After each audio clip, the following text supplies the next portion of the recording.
Je sais pas si vos réseaux sociaux étaient comme les miens ce printemps, mais il me semble que dans les derniers mois, on a vu énormément de ceci. Depuis qu'on est parents, on ne se quitte plus.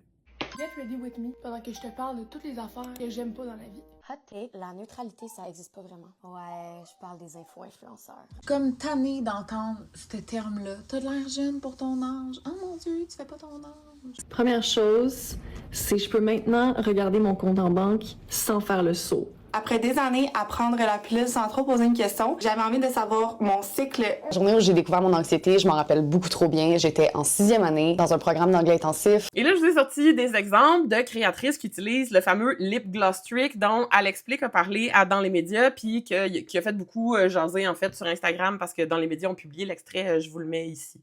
Embarqué complètement dans les codes de l'influenceur. Ça a quelque chose d'ingénieux. La semaine dernière, vous avez partagé du contenu en vous maquillant. Ouais. Dans vos stories, en fait. Alors, se maquiller, c'est prouvé. Ça génère de l'engagement. Vous le dites d'ailleurs. Bienvenue dans ces stories où je me maquille parce que je sais que ça capte l'attention des gens. Le New York Times en faisait d'ailleurs mention dans ses pages en parlant du lip gloss trick, le truc du baume à lèvres. Je savais même pas.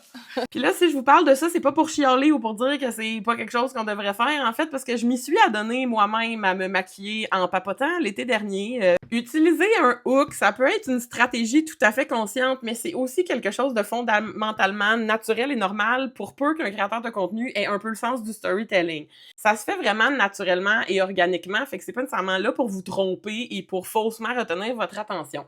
On est des raconteurs d'histoires, les êtres humains, puis c'est ça qui est le fun avec les médias sociaux numériques. Maintenant, comme toute chose qui se déroule un peu dans le subconscient, c'est important de pas trop s'accrocher à un seul modèle parce que plus on voit le lip gloss trick, plus on s'habitue, moins ça a d'effet et plus ça devient redondant.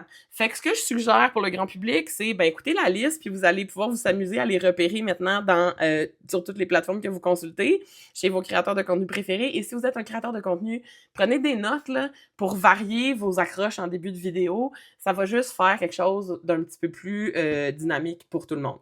Chose importante à comprendre, les accroches en début de vidéo sont articulées autour de 3 principales dimensions.